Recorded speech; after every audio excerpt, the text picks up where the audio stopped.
Good morning, good evening, good afternoon, everyone. It's the notorious, glorious V, the Grill Economist, coming to you live on a special edition of Watch Us Trade. Today, folks, we have none other than the man who is known as the Crypto Cowboy. He is joined by a man known as Frank, also known as the Ever Seen. Yes. I don't know what that means. You got to go back a couple of episodes to understand the meaning of that name. I thought it was simple, Frank. No, he's just Ever Seen. It's something about mail order toys. Oh gosh! Oh god! It got worse. Oh god! It got better. It stands for strongest man ever seen. Ever seen by a little Thai lady. And we got Crypto Nekos. Crypto Z is here with us. So the stars have aligned. What's going on, guys? Yes, Jupiter is aligned with Uranus, and Z is with us. So it's a good thing. These guys are taking a little break away from the room. I'm glad these guys are on. There's a lot of stuff to talk about, but I want to talk about breaking news. I kind of talked about it this morning, guys. First, why don't you guys do some intros with all of you guys? Say what's up, and then I'll get into the breaking news because I kind of mentioned it this morning, so I want to kind of blurt it out there. I think it's important that people know, and I think Cowboy will back me up on this one. Go ahead, guys. Hey, what's up, everybody? This is Cowboy.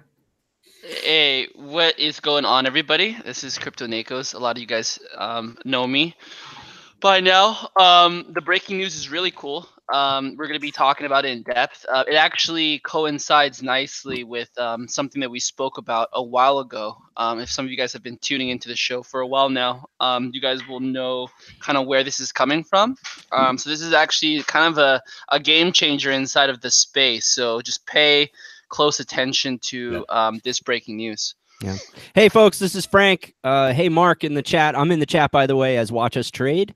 And want to remind everybody to check out. There's a link in the description for our new YouTube channel that we're going to be migrating to in the next in the coming weeks, probably. And check us out at watchustrade.io. That's how you get involved in everything that we're doing. Of course, if you've got other things that are bothering you in your life, you could check out remaincalm.net. We do lots of things there that V is always talking about. But for today, watchustrade.io. We've got our 7 for 7 deal. That's $7 for 7 days of complete, full, unhindered access to the Watch Us Trade room.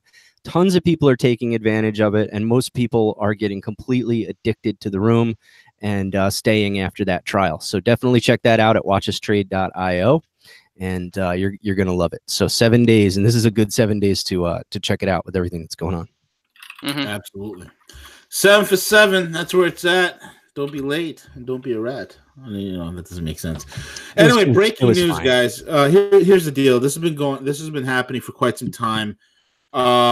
There's a lot of changes happening in the Bitcoin market, and I think some of the problems that we were facing in the Bitcoin market itself is kind of fixing its way out.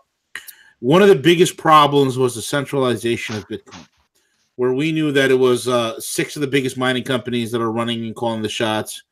Unfortunately, the majority of those mining companies are in mainland China, and we know about the banks. A lot of the banksters that are involved in BTC, and I think we're starting to see a break in a lot of things, and I'll tell you why. The last several days, last several weeks, there's a lot of news coming on about Bitmain. And if you don't know what Bitmain is, Bitmain started in 2011. It was started by 2 young Chinese guys. They were in college. And they started Bitmain as they were actually engineers and stuff, and they started it. And they started their famous ASIC miners, ant miners, which are basically computers that are mining rigs that computers that are designed to mine for Bitcoin. And eventually, over time, keep a long story short, they've grown to be basically the largest miner of BTC in the entire world. They're so big, they were making billions of dollars.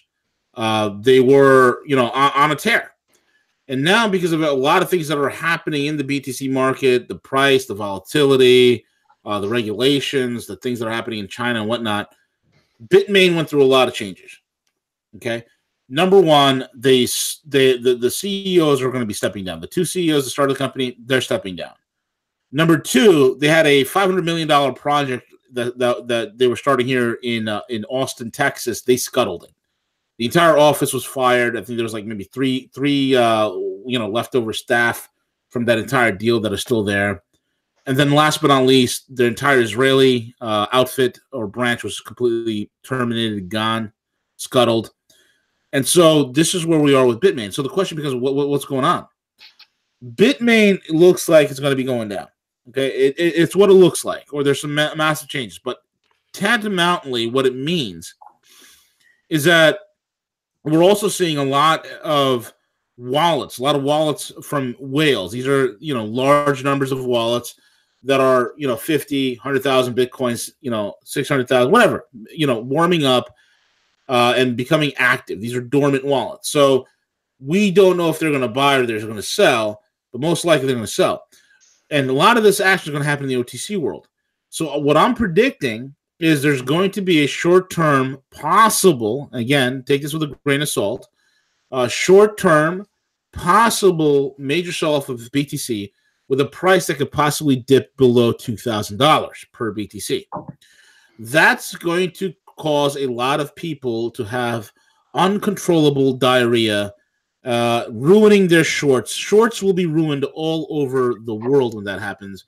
But the smart money is going to be moving in and buying. Say again? That happens to me 8 times a day. Yep. Once you're over 40, you never trust a what. Yeah. No. So yeah, never have coffee and tuna fish together. It's a dangerous combination. Oh my God. Yeah, it's horrible. Dangerous combination. But anyway, Cowboy, you've seen a lot of wallet activity as well. You've even charted the possible $1,800 touching point, and why people should not be afraid. Why the entrance point for some of the biggest gains. And folks, we've been here before. This is 2000. Remember in 2016 when it was like $600, $800, and it dropped to $200, and people thought it was the end of Bitcoin? Everything's the end of Bitcoin. It's the end. It's the end. It's happening again. We're getting ready for another run up. So, Cowboy and Z, what do you guys think? Well, I mean, I have a couple of wallet monitoring stations. Yeah, I got one on Telegram, and I'm actually watching as we speak. I think there have been no less than 30 transactions in the last hour. Somebody is emptying their wallet 50 Bitcoin at a time, and they're 50 Bitcoin wallets. So a smart person knows, like, hey, I'm not going to keep, all 10,000 of my Bitcoin in the same wallet. They generally keep it separated for security purposes. And, if somebody sees something coming, and they have that much Bitcoin, or they're doing it 50 at a time, and they're doing it for hours and hours, obviously, there's that. I think that this is a time for excitement. The mind actually cannot distinguish the difference between fear and excitement. It's the same emotion. It's just how you perceive it. I see this as what could be a major buying opportunity coming up soon. Now, 1,800 is a really low kind of I don't think it'll go much lower than that type thing. It's almost a worst case scenario. I think the last bull market was 1,000, and I don't think we're going to get that low. The last bull market peak was 1,000. So, it could just simply sink down into the 2,000s. It can simply sink down into the low 2,000s. All these things can happen. And, you're going to get, I think, CNBC and everybody, it's a bubble and it's going to burst and, fire is going to rain from the sky and kill your firstborn calf, or I don't know, some biblical stuff. But the reality is that, I don't know, I mixed up my references there a little bit. Get the idea. Get the idea. I think it's a great buying opportunity. I think it's very possible. V and I do have our fingers a little bit in the OTC world. I think V more so than myself these days. But the reality is that when there's a buyer, there's a seller. So if you have, and vice versa. So if you have some whale selling 600,000 or whatever ridiculous number BTC, we're just kind of pulling numbers out of the air right now. Even if it's 50,000 BTC, somebody's going to buy it. So essentially, and by the way, just so everybody doesn't panic, when you buy and sell coins on the OTC market, or if you do it through like a desk, or if you were just to do like a private sale, like lawyer to lawyer, whatever that is, it doesn't affect the price. It doesn't go on exchanges. So they're going to dump, 400,000 Bitcoin on the market. It's going to die. No, actually, it doesn't affect the price. So everybody understands that. It's more the retail and exchanges that affect the price. So it's, I think now is not a time to panic. I think never is a time to panic. I think as a trader, what keeps me successful is the fact that I actually remain calm and I take a look, what the market. Little shout out. I just, I assess the market. I mean, I mean, I called that I'm exiting at 3,900, and it went down to whatever, 36, 3,500. I called that I was going to exit at 6,500, and it came down all the way to where it is. I called to enter at 32.80 or so a few weeks ago, and it ran up to 37. I think I exited around 36. I didn't, I rarely ever get the top because I usually take profit when I see it.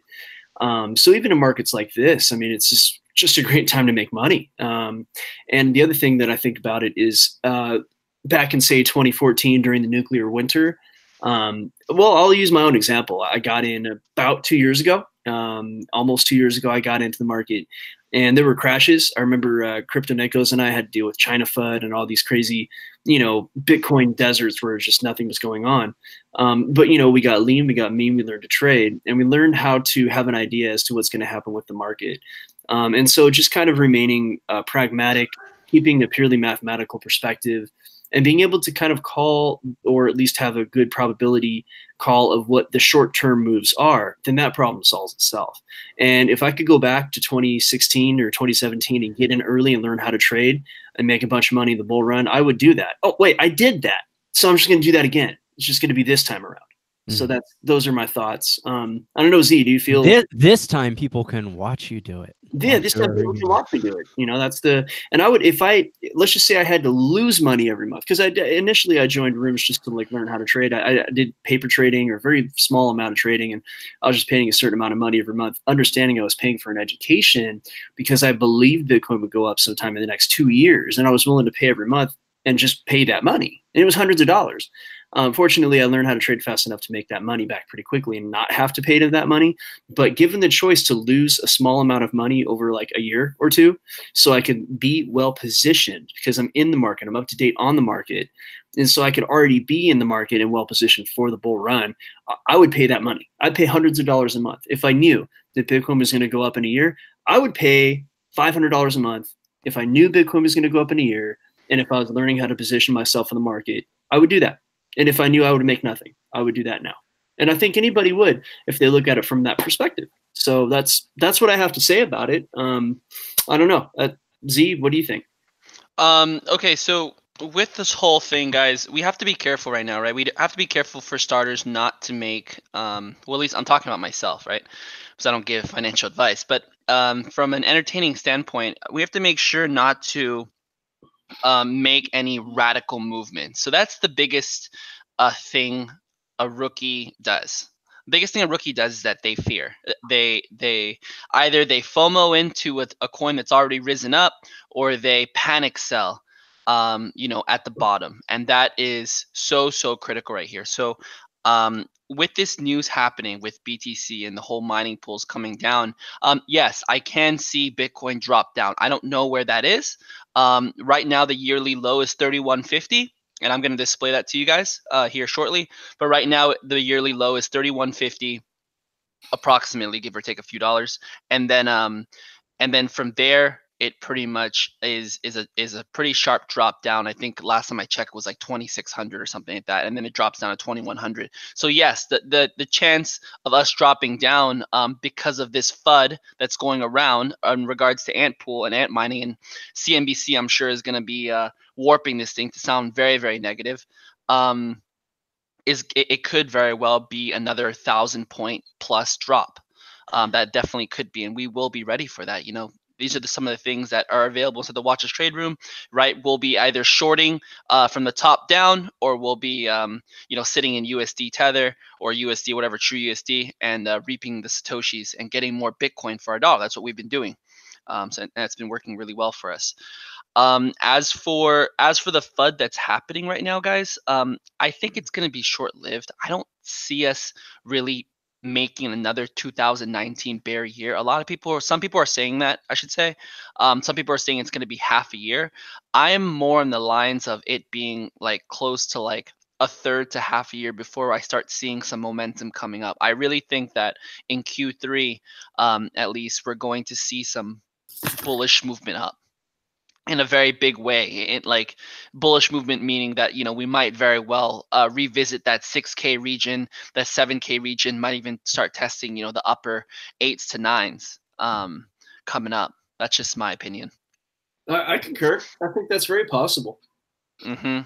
And I just want to, just real fast while we're on the subject right here. I'm sharing my screen right now. Hopefully everybody can see it. I'm showing you guys what I currently have going on. I've created this price action chart for a while now. This has been my go-to chart. I've been updating it daily, but the zones, the range high and the range low, have not changed. Really, the only thing that's changed is the local resistances and local supports. Everything else has been the same exact chart. This has been going on for a bit now, for the last I think 2 weeks, and it's actually been holding very, very strongly, guys. So this is my and just so you guys know, my entire screen is shared right now. So if you guys write something on Telegram, everybody can see it. Just so you know. Our Telegram? Yes. You need to get that down. I can't. Yeah. I can't. You just quit the application. Just right click on it and hit quit. All right. Okay, so I just quit it out. Anyway, so back to this real fast. This is TradingView. This is my BTC chart. As you guys can see, there's the range high and the range low. This is developed based on the ranges that's been going on for the last pretty much since November of last year. So that's how I developed these ranges across the board. So this is the range high and range low based on the 4 hour. And it's a BTC tether pairing. Right now, the most critical point that I see before we see any major drop is the range between 3,500, the support zone between 3,500 and 3,400. This zone right here. Which just got tested. Exactly. So this zone right here. And people are asking me, well, how'd you get that zone? Well, there's price action during that zone. There's actual movement during that zone, right? There's actual volume movement and so forth. So right here, as you can see, it used to be resistance. It became support along this side back in mid-December, right? Cowboy, you like to call it confluence. I never use that word. But right there, you see some. Yeah, you see some price action right there. And then right again, this support zone was tested right when we saw this little rise up. Everybody started getting a little bit of hopium up to 4,200, and then it plummeted back down. Cowboy actually called an exit around right here, which was great. We made a ton of BTC there. And once again, this support zone was tested again. And then we trailed up sideways for a little bit. And then recently, just yesterday or 2 days ago, we saw that support zone once again tested. And as you can see, guys, this support zone is very strong, right? It has it has not broken through, just has not broken through. Obviously you get like the little wicks here and there, but for the most part, it has not gone through. And once again, where are we at right now? We have broken back into the range high and the range low. I think, in my opinion, we are going to test local resistance, which is around the 6,700 area based on the previous resistances, 6,700 to mid 60. So 3,650 to 3,700. I'm sorry, 3,650 to 3,700 zone. And then either we're going to trail sideways right here and create a new support zone, or we're going to break through this local resistance, and then we're going to test the next local resistance of 3,800. I will not, and this is where this is my stand on BTC. I will not consider BTC anywhere sort of bullish until we can break through this EQ. So for those of you that are asking what EQ is just the halfway point between the range high and range low. Until we break above this EQ and we hold above this EQ and we actually have some trailing sideways, some movement sideways, I will not consider BTC bullish at all, even in the short term. That's just my stand on it. Well, yeah, I mean that fits, because if you look at that little spike up and that bar head just to the right of where it says EQ, we were looking at a potential run upwards, and then I called my exit there because I saw that massive spike right there. That was the bull's attempt. Yeah, that was it, Z. Right there. Yeah, so we have to talk about that. So this is not you got out right there. Yeah, we got out right there. We'll show it on my chart. That way we can see why.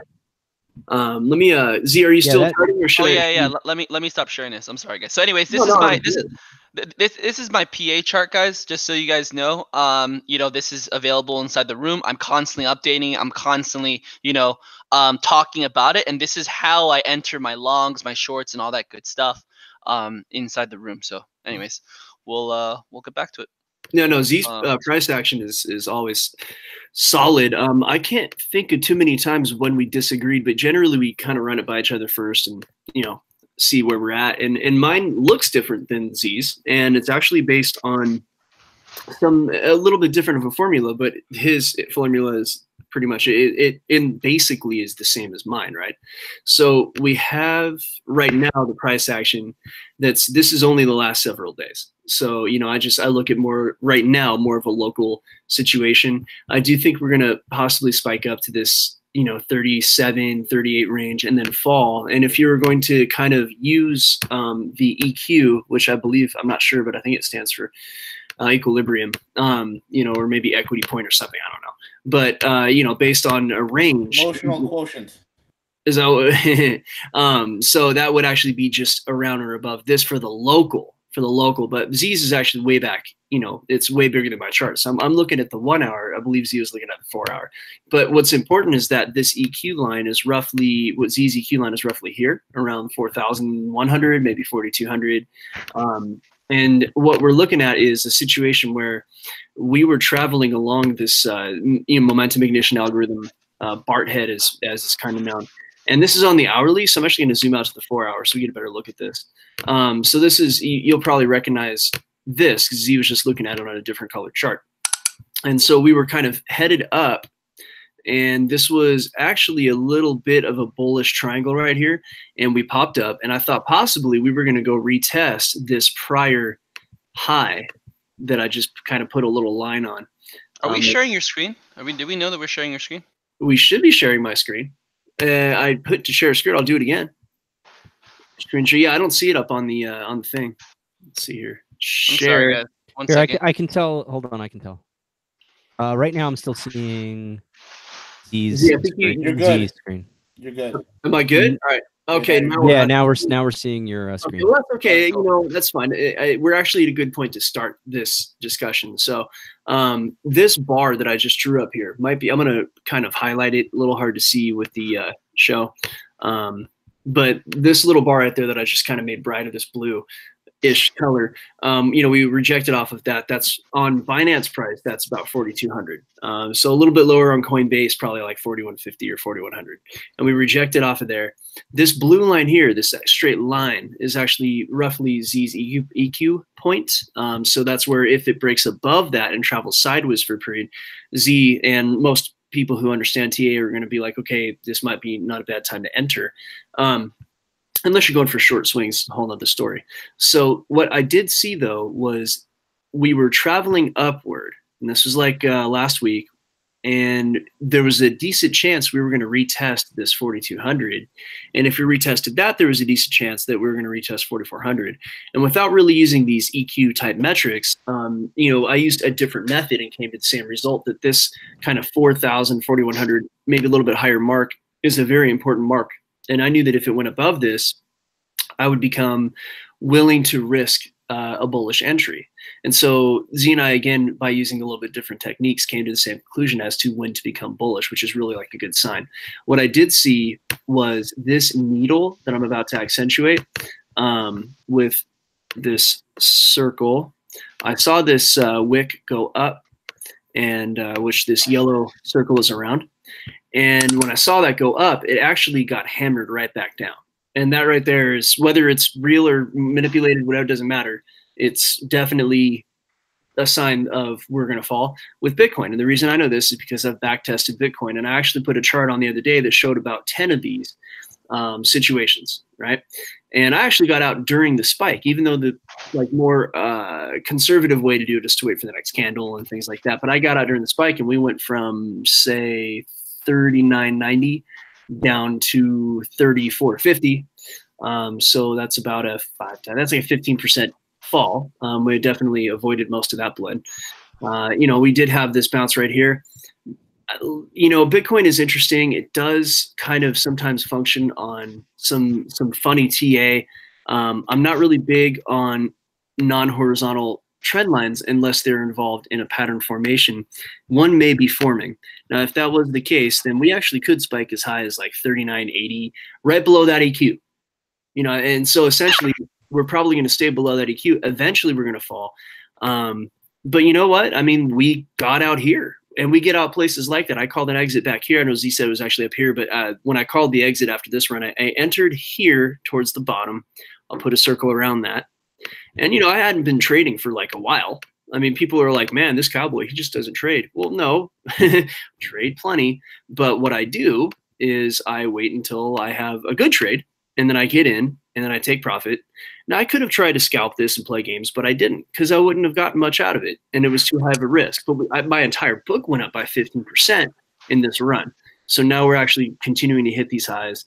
So everything Z's saying I'm with, and we're going to continue to update, and there's a lot more than this, and you'll be able to see it in the room, which is what's the address, Frank? It's what.live. Is it what.live? Yeah, it's inside the description, guys. So there you have it. Here, just real fast, guys. I just want to make a point to a lot of people. I think that a lot of people forget that at the end of the day, there is a certain level of patience that is necessary in trading.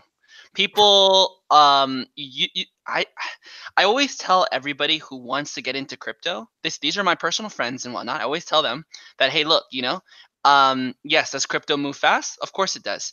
But at the same time, there is a level of patience needed. And the stock market is a great way of understanding that patience. If you trade the stock market, you understand that plays take weeks, if not months, for these 5-10% gainers to happen. That's just how it is in the stock market, traditional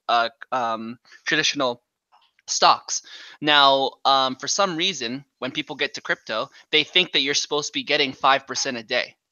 They're supposed to get 5% an hour, and I think that that's a little unrealistic. That people don't realize. Instead of panicking and instead of panicking about the fact that the market isn't moving up or down, why not just take a moment to sit back, study, hone your craft, so that when the time comes to watch us trade and follow along with us. And I just can't. I've actually been seeing that a lot lately. A lot of people have been asking, why aren't we going after every single quick trade? Why aren't we going after every single 1-2% rise? Well, it doesn't work that way, guys. A lot of these rises are artificial. They're pump and dumps, and people just don't see it. So, anyways, that's just that's just my 2 cents, guys. And I think that people just need to really develop a little amount of patience. It goes a long way, guys. Prime example was TRX, right? So TRX I called like 4 days ago. 4 days, guys. 4 days you're talking about. I mean, that is not a lot of time. 4 days, people were freaking out inside the room even, and for freaking out outside and asking me, why'd you call TRX? Like, why is TRX slowly trailing down? Or we're down 1%. Everybody's freaking out. And then guess what happens? TRX just rose 13% overnight. So nice. A lot of people panic sold that 1% drop, thinking like, oh my God, it's going to keep dropping down. When, guys, I cross-check all of my work in depth. I do, it takes me 2-3 hours to get a good call out. Like, I don't just shoot calls out, up my ass. I actually do the homework behind it before I show you guys what I'm doing. And I don't know. It's just frustrating sometimes to see that, a lot of people just don't have the patience. They don't have they just don't have the patience to just wait 4 days for a call to play out, which is funny too, because a lot of people here are hodlers of Litecoin that have been holding right there for, God knows how long. Anyways, that's my 2 cents, guys. That's legit. Yeah, that's my 2 cents, guys. And this is just understand, guys, that it's more than just looking at technical analysis. Cowboy and I, we look at the macro and everything, right? Cowboy even goes so far to look at politics that's going around right now, because he trades forex a lot for himself. You know, he looks at, you know, what's going on in a global scale, right? V is really good at economics, you know, stuff like this, right? We have a team that kind of comes together for all this stuff, and it's really important to understand that it's not just about just looking at technical analysis and being like, oh yeah, the charts signal a pump up. It doesn't just work like that, guys. There is other factors that come into play, and that's what separates a good trader from a great trader, and actually a rookie trader from a great trader, because good traders get eaten alive right now. Anyways, that's my 2 cents. And on a lighter note, Ford has released the 2019 Shelby GT500. It is a masterpiece. I just wanted to say that. Yeah, you got to send me a link. It is just go to autoblog.com and just Autoblog? drool. Just oh my god. Just drool. Get one? And they have like videos of the damn thing driving. It's 700 plus horsepower stock. They're not releasing the power figures yet. I'm thinking it's going to be closer to 800 horsepower. It is going to be a monster. A monster. Wow. Oh, it's alive. Did you see the new Subaru WRX? I saw that the new one, the what is it, the Type SO9 or something like that. Yeah, they made it. horsepower. They made it wider body, so it has better turn, and apparently it's gonna be the best rally car. That's what they're calling it. Yeah. That's what's up. What You know what I like, man? pictures the that new are Supra here? is out. Folks, it's the Detroit Auto Show. Cut me some slack.